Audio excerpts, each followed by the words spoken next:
está de férias. Eu passo a ele a palavra e Deus abençoe, pastor.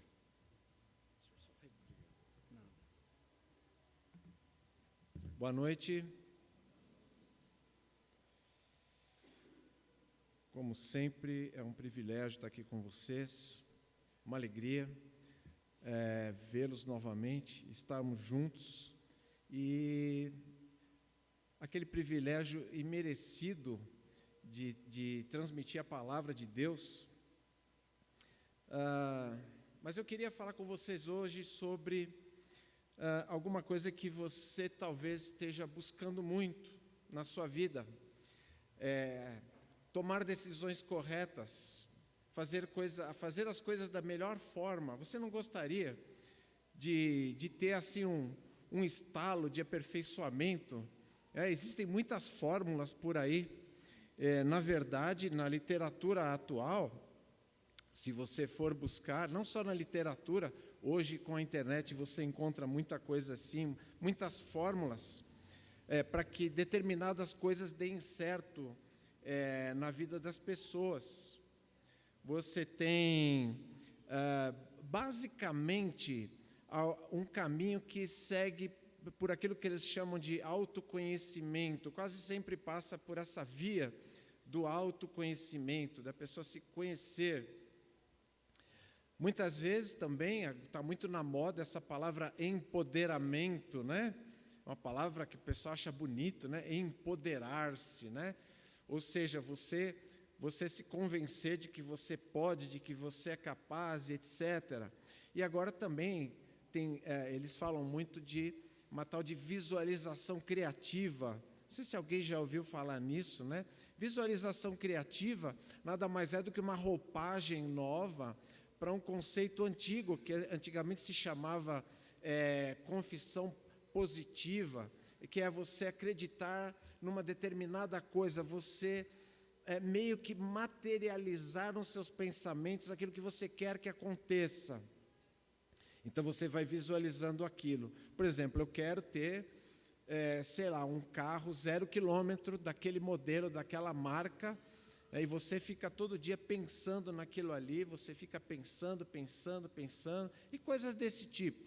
É claro que tem muitos problemas com isso, você já deve ter notado que isso daí é muito problemático, mas isso aí vende, isso aí cria notoriedade, cria publicidade para essas pessoas, e na verdade elas é que estão se dando bem em cima dessas coisas. E se você pensa que essas coisas são modernas, elas não são modernas, elas só mudam os nomes.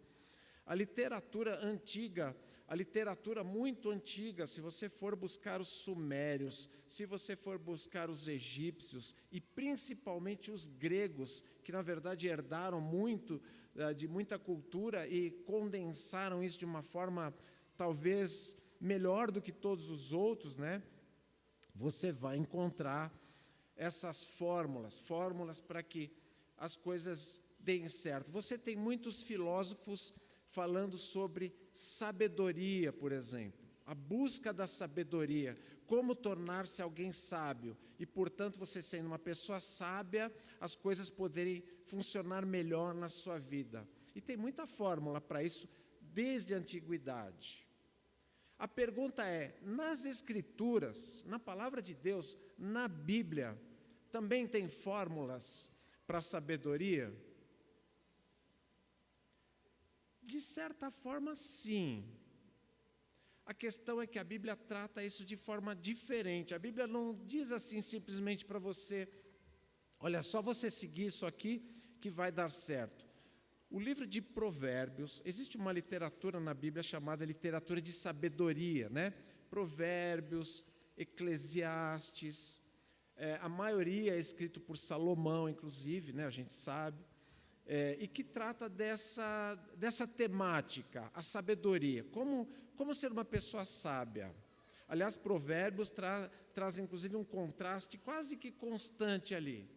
O sábio e o outro que não é sábio, ele está do outro lado, ele é o tolo, ele é o insensato, é o louco, são sinônimos para a mesma coisa. Mas se você notar bem, tem gente que pensa que é só pegar Provérbios e pegar tudo que está ali e vai pondo em prática. Muita gente faz isso, e algumas coisas até funcionam, porque o que está ali é correto, tem boas fórmulas ali. Por exemplo, se você imitar a formiga, né? O Provérbios traz isso, né? Imite a formiga, seja laborioso, seja trabalhador como a formiga, ela não tem chefe, ela não precisa de comandos, ela vai e faz, ela junta, ela junta no verão para poder ter no inverno lá a sua subsistência. Faça isso, funciona.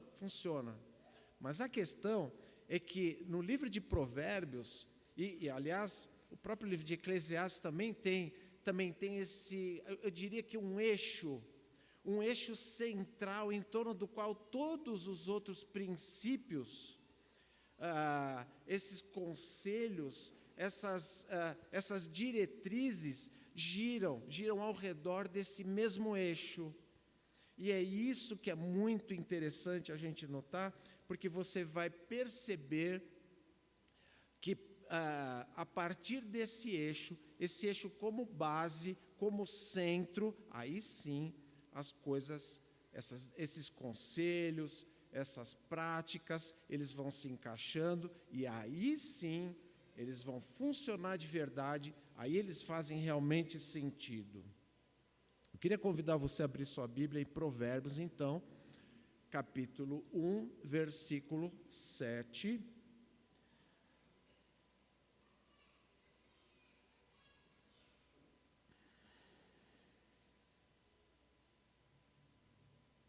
Versículo bastante conhecido, versículo curtinho, do qual nós podemos extrair muita coisa. E a gente poderia fazer aqui uma coleção de versículos que giram em torno aqui, mas a gente precisaria de horas. E a gente acabaria fugindo do texto. Eu gosto de pregar expositivamente, gosto de me ater ao texto, então eu vou citar aqui alguns outros textos, ou às vezes eu nem vou falar o texto, mas é algo que está ali, ou em Provérbios, ou em algum outro lugar, e que vem de encontro a esse versículo. O versículo diz o seguinte: o temor do Senhor é o princípio do saber, mas os loucos desprezam a sabedoria e o ensino. Eu sei que nós estamos com versões diferentes aqui. A minha é a revista e atualizada, no caso aqui. Eu não uso sempre atualizada, nesse caso eu usei aqui. Mas eu queria que vocês me ajudassem rapidinho aqui, onde eu tenho aqui princípio do saber, o verbo saber. Você tem aí alguma palavra diferente? Conhecimento, ciência. Algo mais? Algo diferente disso? Tá bom. A palavra loucos, o que você tem aí? Insensato, tolos. É interessante, né? Mas é tudo a mesma coisa, tá? Desprezam a sabedoria e o ensino. Ensino, como é que está para você aí? Disciplina, instrução. Nós precisamos ver, a disciplina parece diferente, mas não é. Mas nós vamos avaliar isso também, porque é importante nós entendermos que disciplina e ensino, na palavra de Deus, na mente de Deus, frequentemente querem dizer a mesma coisa. Muito bem, eu queria então que nós víssemos essa base do verdadeiro conhecimento, que pelo que nós estamos vendo aqui é o quê? O temor do Senhor. O temor do Senhor é o eixo, é a base, é o fundamento em torno do qual nós vamos poder construir conhecimento prático e colocar as outras coisas em prática, encaixar as outras peças e obter de fato resultados. O verdadeiro conhecimento é obtido por aquele que teme a Deus. O temor do Senhor é o princípio do saber. Mas o que é temer a Deus? É medo de Deus? é menos que medo, é só respeito. Algumas vezes a gente fica um pouco em dificuldade para definir o que é temer a Deus de verdade, o que é ter o temor de Deus no seu coração. Eu fiquei pensando sobre isso, o que a gente faz e o que a gente deixa de fazer no nosso dia a dia, e como isso reflete ou não o temor a Deus. Por exemplo, só no dia de hoje, desde que você levantou, o que Deus estaria aprovando ou desaprovando na sua vida, em termos de pensamentos, palavras e ações. Se a gente tivesse uma câmerazinha, né, que pudesse estar filmando, a gente dizer, vou sortear se alguém aqui, hoje vou passar aqui um filmezinho do que passou na cabeça de fulano hoje. Será que a pessoa ia sair correndo aqui com medo, né, de ser exposto? Hoje a gente vive numa era onde tem câmeras para todos os lados, e frequentemente a gente vê alguma coisa acontecendo, a gente vê o noticiário e logo tem uma câmera ali, logo tem uma câmera, ninguém imaginava nem que tinha uma câmera naquela rua ali, mas quase todo lugar tem uma câmera. A gente vê, por exemplo, eu já vi cenas que chegam a ter uma certa dose de humor, né? Onde uma pessoa está manobrando, não sei se você já viu isso, pessoa manobrando no estacionamento e não tem aquela, digamos, aquela habilidade muito refinada, não tem muita familiaridade com a direção e vai e bate no primeiro carro.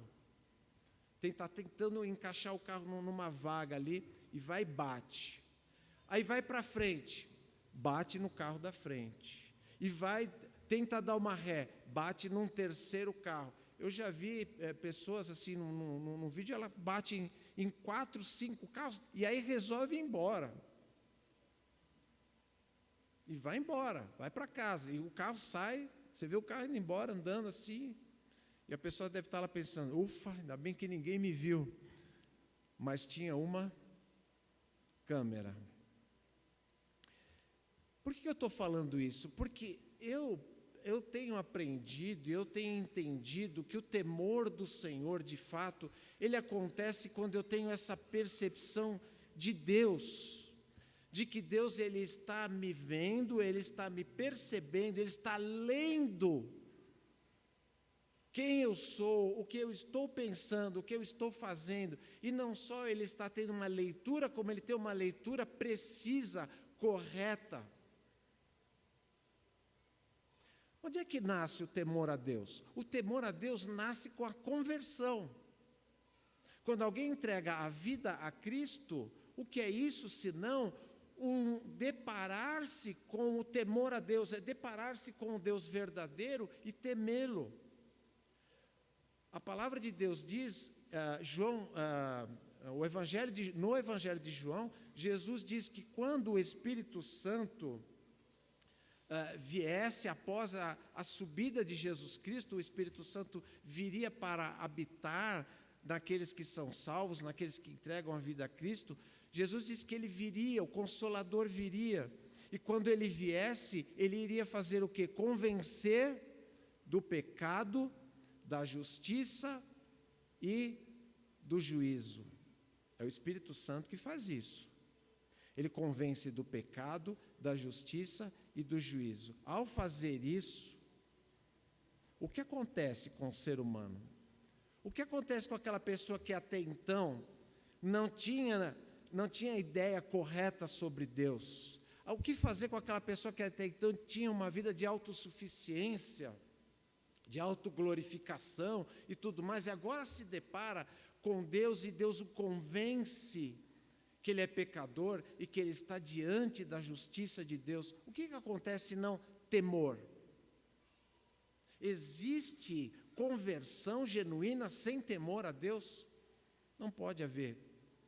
Tem que passar pelo arrependimento, e o arrependimento que faz brotar a fé verdadeira, e com a fé verdadeira a justificação, e isso é a salvação, isso é alguém que se tornou alguém convertido, e daí para frente segue-se uma vida em que o temor a Deus, eu não vejo sentido em que o temor a Deus ele diminua na caminhada com Deus. Faz sentido você temer mais a Deus no momento da conversão do que durante a caminhada com Ele?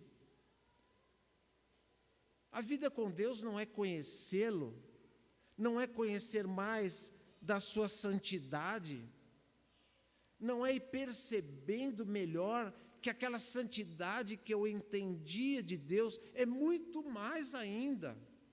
Ele é mais santo do que eu pensava, Ele é mais puro, Ele abomina mais o pecado do que eu imaginava. Aliás, Ele me informa que coisas que eu não dava muita bola, eu não dava muita importância, Ele dá importância sim.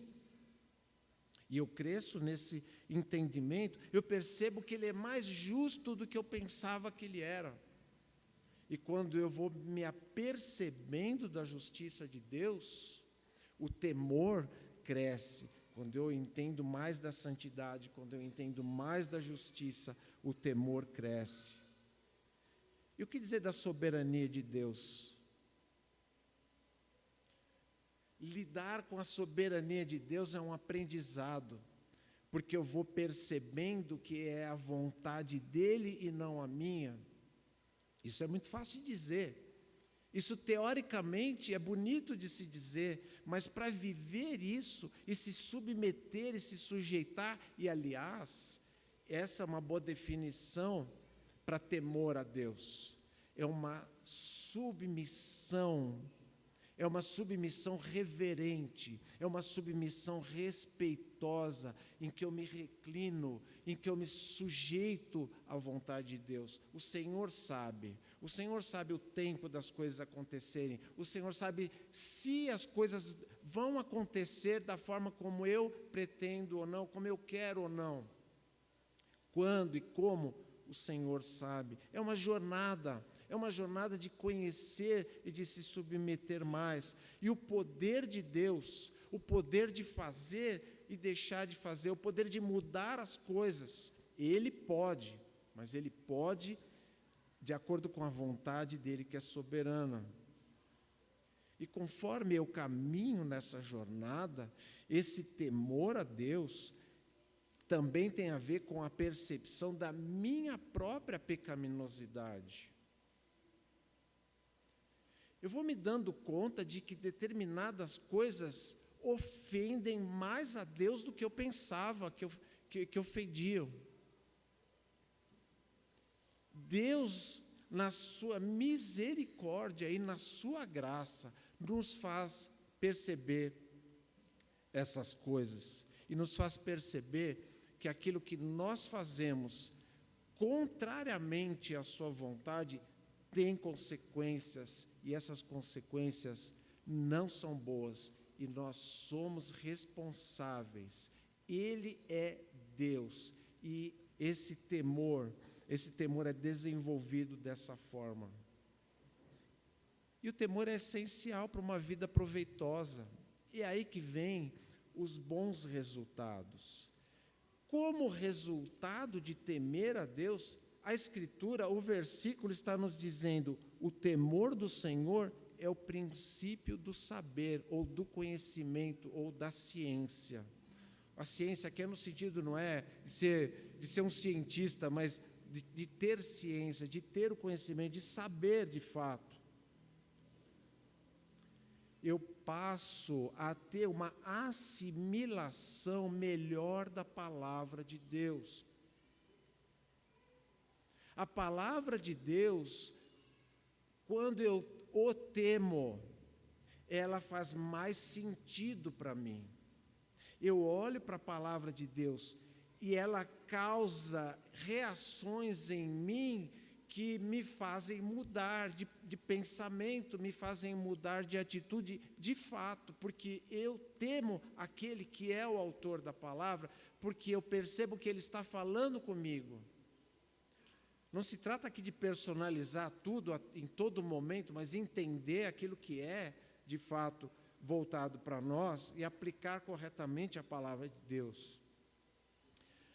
Tem a ver também esse conhecimento com um discernimento melhor a respeito da realidade que nos cerca. Quando nós não tememos a Deus, uma nuvem se coloca diante dos nossos olhos e as coisas à nossa volta nos enganam. As pessoas, as circunstâncias, o mundo em que vivemos, e nós muitas vezes não conseguimos distinguir o certo do errado, não conseguimos tomar as decisões corretas na nossa vida, porque falta o temor a Deus. Mas quando existe esse temor, esse discernimento, ele vem junto. Quando existe temor, existe consistência de caráter. Consistência é você ser efetivamente confiável. Em alguma medida, você ser mais confiável. Você se tornar mais confiável. Você se tornar alguém que tem integridade. Na engenharia, o pessoal fala da integridade como a capacidade de determinados elementos, como, por exemplo, esse prédio que a gente está aqui, você confiar que esse teto não vai cair na sua cabeça, porque existe ali um cimento, existe uma estrutura, existe uma matemática que envolve as medidas e tudo mais, integridade. Por isso é que a gente fala que um prédio ele se desintegra quando acontece alguma coisa que leve a um colapso, um terremoto, um vento muito forte. Lá no Rio Grande do Sul, algumas casas colapsaram pelo excesso de água há muitos dias. As suas fundações não estavam muito boas, e essas casas tiveram que ser derrubadas ali. Integridade de caráter. E isso acontece, e eu queria chamar a atenção aqui, quando eu disse que eu ia voltar lá no finalzinho, quando fala, os loucos desprezam a sabedoria e o ensino. Esse ensino que ele nos disse ali, que a tradução dele está disciplina, né? Disciplina, algumas versões trazem. E é a forma como Deus ensina. Deus muitas vezes ele traz circunstâncias desfavoráveis na nossa vida para que nós aprendamos. Ele frequentemente nos coloca diante de situações para abrir os nossos olhos, porque nós muitas vezes, e o fato é esse, lamentavelmente o fato é que nós o ignoramos a sua santidade, a sua onipresença, como se ele não estivesse vendo, como se ele não estivesse se importando com aquilo. Então ele nos chama a atenção. E nós, se tememos a Deus, passamos a lidar com essas coisas de uma forma melhor. Capacidade de lidar com essas circunstâncias favoráveis ou não. Porque muitas vezes é na circunstância favorável que nós nos damos mal. E nos tornamos como Davi, né? O rei Davi, quando estava lá numa época em que ele achava que estava tudo dando tão certo para ele, que ele relaxou de tal maneira que cometeu um pecado horrível. Sem temor a Deus, você pode conhecer muitas coisas. Você pode adquirir fórmulas, livros, muitos livros que existem por aí, seguir esses influenciadores, essas pessoas que têm tantas coisas para te dizer que você pode fazer isso ou aquilo, mas sem temor a Deus, esse conhecimento vai ser improdutivo. Você vai só tentar colecionar fórmulas e fórmulas e fórmulas, até mesmo se elas forem bíblicas, não vai funcionar. Se o verdadeiro conhecimento é obtido pelo que teme a Deus, esse mesmo versículo está nos dizendo que o verdadeiro conhecimento é desprezado pelo insensato ou louco. Insensato, louco ou tolo, né? Alguém tem a tradução tolo. É a pessoa que ela não entende muito bem as coisas, ou ela não quer entender, e normalmente no livro de Provérbios você vê que aquela pessoa que ela é obstinada em não aprender, ela não quer aprender. O verdadeiro conhecimento é desprezado por essas pessoas. Agora, quem é o insensato aqui? Ele pode ser aquela pessoa que nega a Deus de forma aberta, por exemplo. Ele não quer nem saber o que está na Escritura, ele não acha que a Escritura tem qualquer valor, ele tem todas as opiniões já formadas sobre que a Escritura não tem... É um livro escrito por homens, etc, etc. Ele eliminou Deus da sua consciência. Ele pode ser chamado de ateu. Às vezes ele prefere não ser chamado de ateu, ele prefere outros conceitos, mas o fato é que tem pessoas que eliminaram Deus da sua consciência porque eles acham que Deus é uma abstração, que Deus é uma outra invenção da cultura humana e etc. Mas eles nunca tiveram nenhuma experiência real com Deus, essa que é a verdade. E aí eles caem nos questionamentos infinitos, e questiona, e por que temos tantas raças, se tinha só uma raça lá no Jardim do Éden? Esses questionamentos que as pessoas fazem, vão sempre fazer em cima da palavra de Deus, em cima do Evangelho. Mas se Jesus era assim, por que aconteceu aquilo? Sempre questionando coisas. Eles estão simplesmente tirando Deus da sua consciência. Mas Deus continua no seu lugar. Tirar Deus da consciência, da cabeça, não diminui em nada Deus. Aliás, o que o pessoal gosta de fazer hoje em dia, no lugar de Deus, eles falam assim, universo, joguei para o universo. Já viu isso? Eu joguei para o universo. O universo que está lá. E por que as pessoas fazem isso? Porque o universo que é... Quantas galáxias existem? Bilhões, trilhões? É muita galáxia, mas ele é finito. O universo é finito, ele tem um tanto ali, ele tem um lugar onde ele termina, mas ele é muito grande, ele é imenso. Mas ele é algo da criação de Deus. O universo não pensa, o universo não julga. O universo não é uma pessoa. E aí, muito fácil você lidar com ele. É muito fácil. É muito conveniente. Mas nem sempre as pessoas lidam com Deus assim. Existem aquelas pessoas que lidam com Deus como eu já lidei no passado. De desenhar um Deus adequado àquilo que eu entendo que deve ser Deus. Então, eu era um pouco arrogante, ou bastante arrogante, ao ponto de dizer assim, religião, isso aí não me interessa, nenhuma delas. Eu tenho o meu Deus. Já veio gente falar assim? Eu era um desses. Me achava assim, uma grande coisa em pensar assim, né? Na verdade não era nada, porque eu não conhecia o verdadeiro Deus. Mas essas pessoas, elas fazem isso.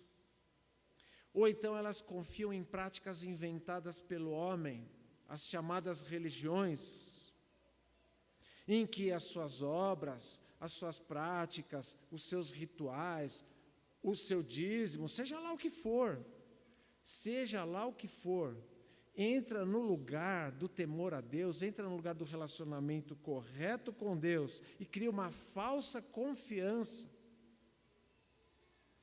E continuam aí. Você fala do Evangelho para essas pessoas e elas te dão sempre uma carteirada, né? Elas têm sempre algo para dizer, eu já tenho a minha religião aqui, eu já tenho a minha prática, eu já estou bem, eu não preciso de nada.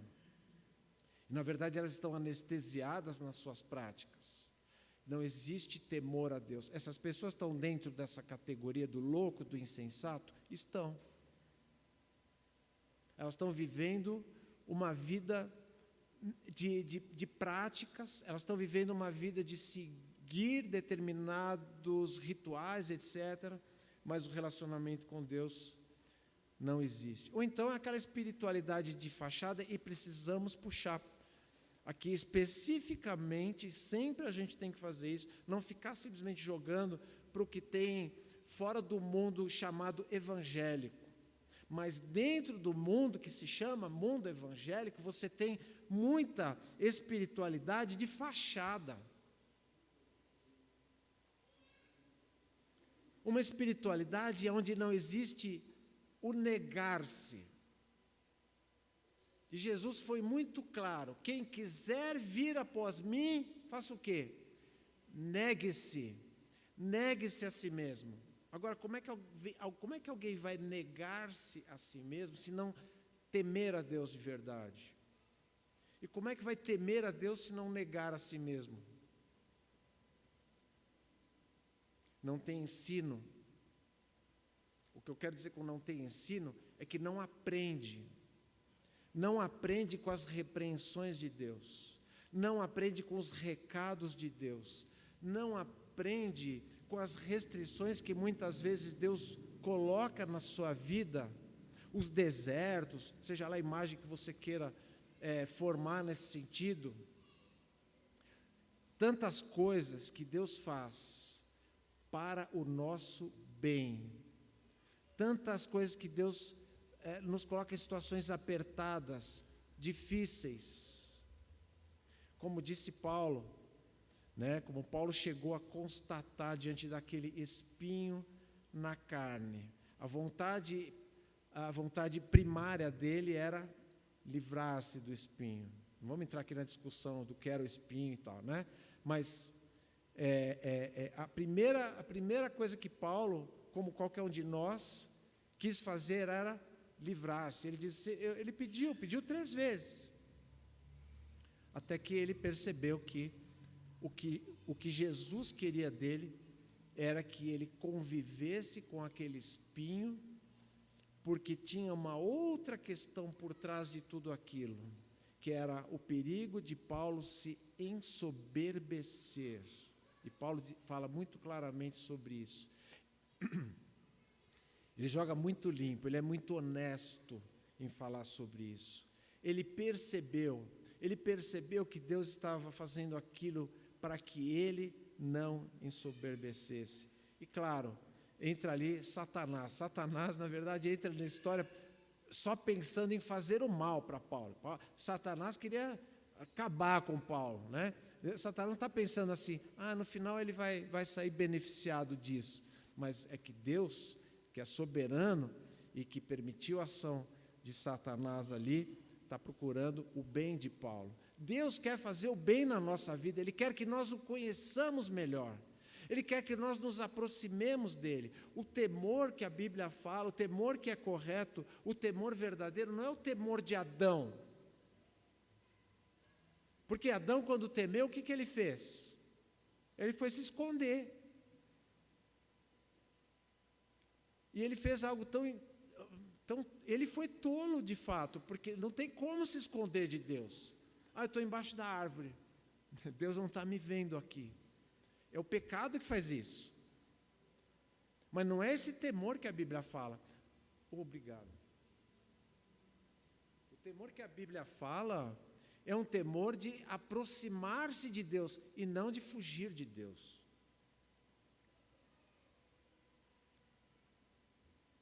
Mas aproximar-se reverentemente, disposto a obedecer, disposto a se submeter à vontade dEle. Sem um relacionamento correto com Deus.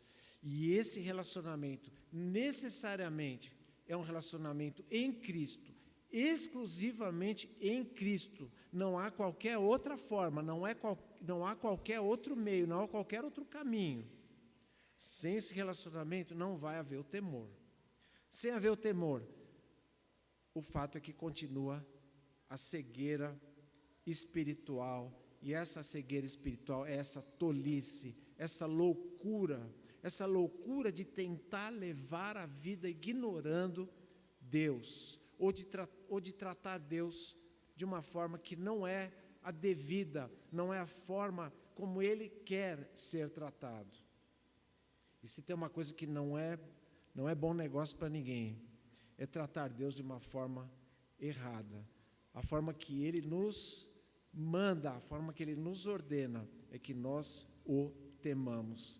Isso é ruim para nós? Não, isso é bom para nós. É isso que vai nos dar o conhecimento, o saber que nós precisamos. É isso que vai acrescentar entendimento à nossa vida. Mas começa, principia e tem como base o temor a Deus. Nós devemos desejar sabedoria? Sim. Tiago diz, se alguém quer ter sabedoria, faça o quê? Peça a Deus. E o que ele faz? Dá liberalmente. Mas não faça duvidando. Fique pensando, será? Ele dá sabedoria, mas veja que a sabedoria, ela não é um pacote que você ora de noite. Quem trata Deus assim está muito equivocado. O Deus gênio da lâmpada, né? Você ora de noite, amanhã eu quero acordar sábio, tá bom, Deus? Você me ajuda? Eu quero amanhã, quero ser um sábio. Aí você deita, dorme e plim, amanhã você é uma pessoa sábia. Que interessante. Se você não lê a palavra de Deus, e se você não fizer isso com temor a Deus, que sabedoria você está esperando ter? Deus coloca sabedoria, um chip de sabedoria, Ele vai te dar, Ele vai te ajudar, pode ter certeza disso. Mas você tem que fazer da forma correta, compreendendo que ela só é assimilada no temor a Deus e pela palavra de Deus. Nós precisamos assimilar as disciplinas de Deus como instrumento de santificação na nossa vida. Deus é um Pai que disciplina. Uma vez lá no Rio Grande do Sul, eu estava estudando no meu escritório da igreja, né? E as crianças da igreja, não sei o que ia ter lá com as crianças, e elas estavam, no momento entre elas ali, não tinha o professor das crianças, não estava ali, e elas estavam brincando e tal, estavam conversando. E algum deles lá, ou mais do que um, estavam aprontando alguma coisa lá. Eu não sabia o que era, mas eu escutei mas eles eram pequenos, viu? Pensa criança aí de uns 6, 7 anos, mais ou menos. E eu escutei um falando assim, e não era para eu ouvir, não é para ninguém ouvir. Ele falou assim, não, isso não. Jesus não gosta disso. Jesus não gosta disso. Ele não estava falando aquilo para ninguém ouvir, ele não estava falando aquilo para impressionar ninguém, ele não queria desagradar Jesus com o que ele estava fazendo. É muito importante nós entendermos como é que Deus lida com a gente, entender que Ele muitas vezes Ele está nos ensinando e pensar que Ele nos mostra quando estamos desagradando, é algo bom para nós, é uma bênção. Mas é melhor a gente se corrigir, é melhor a gente se submeter e entender o que Ele está dizendo. Vamos nos despojar de tudo que nos dê um falso conforto diante da santidade, da justiça, da soberania de Deus. Tem coisas que nos deixam falsamente confortáveis. É como tomar aspirina quando você tem uma infecção grave, sabe? Não dá certo. E vamos nos submeter de forma voluntária e reverente a Ele. Paulo, em Romanos, diz que Deus ele colocou em nós, colocou no nosso coração um tipo de obediência que nós não tínhamos. Paulo nos diz que agora nós passamos a obedecer de coração. Isso se chama obediência voluntária. Não é manipulada, não é com base em interesses escusos, é uma obediência ao meu Senhor, ao meu Salvador, aquele que me amou, aquele que entregou a vida por mim, mas que eu o temo porque eu sei que com Ele eu não devo brincar. Ele é meu amigo, Ele é um amigo, Ele me tornou seu amigo, Ele me fez seu amigo, mas eu não posso abusar dessa amizade, porque Ele é o Senhor dos senhores, então eu tenho que ter essa obediência, eu tenho que desenvolver isso na minha vida. Que a gente não saia daqui simplesmente murcho, né, com coisas desse tipo. A última vez que eu preguei isso aqui, a pessoa veio falar comigo no final: o pastor estava bravo hoje, falou essas coisas. Eu falei: não estou bravo, de forma nenhuma, né? Não estou bravo. Essas são coisas boas para nós, são coisas que devem nos animar e buscar essa sabedoria. Que Deus nos ajude nisso. Vamos orar? Pai, nós te agradecemos. Te agradecemos porque um dia o temor passou a fazer parte da nossa vida. Quando o Senhor nos confrontou pelo Teu Espírito Santo, com a Tua Palavra, e nos fez perceber que éramos pecadores indignos e que precisávamos desesperadamente da salvação em Cristo. Muito obrigado, Pai, porque o Senhor tem nos conduzido de tal maneira que podemos conhecer-te melhor a cada dia. Podemos perceber que o Senhor é mais santo hoje para nós do que era ontem. O Senhor não muda, nós é que mudamos. Muito obrigado por isso. Podemos perceber que o Senhor é mais justo, o Senhor é mais soberano, o Senhor é mais poderoso do que nós imaginávamos, do que nós entendíamos. Muito obrigado, Pai, por isso. Obrigado, Pai, pela Tua Palavra, que nos mostra que é o temor do Senhor que traz o verdadeiro conhecimento, o verdadeiro saber. Sem isso, somos apenas tolos, desprezando o verdadeiro ensino, o verdadeiro conhecimento, a verdadeira sabedoria. Muito obrigado, Pai, por nos alertar sobre isso, porque a Tua Palavra insiste nisso conosco. E muito obrigado porque sabemos que o Senhor nos concede a sabedoria que precisamos, a sabedoria que não temos em nós mesmos. Muito obrigado, Pai, porque temos tantos privilégios e porque ao temer-te, ao tratar o Senhor como é devido, somos tão beneficiados, tão abençoados. O nosso pedido, Pai, é que o Senhor nos ajude. Nos ajuda, Pai, a perceber a cada dia melhor quem é o Senhor e a percebermos quem somos nós, percebermos a nossa pequenez, percebermos a sujeira que há em nossa vida, percebermos as ofensas que fazemos ao Senhor a cada dia e não ficarmos satisfeitos com isso, não procurarmos desculpas, justificativas, racionalizações, mas confessemos e busquemos o caminho do Senhor, busquemos nos aproximar do Senhor, corrigir nossa conduta. Nos ajuda nisso, Pai. Sabemos que o Teu Espírito Santo fala conosco e nos ajuda nessa caminhada.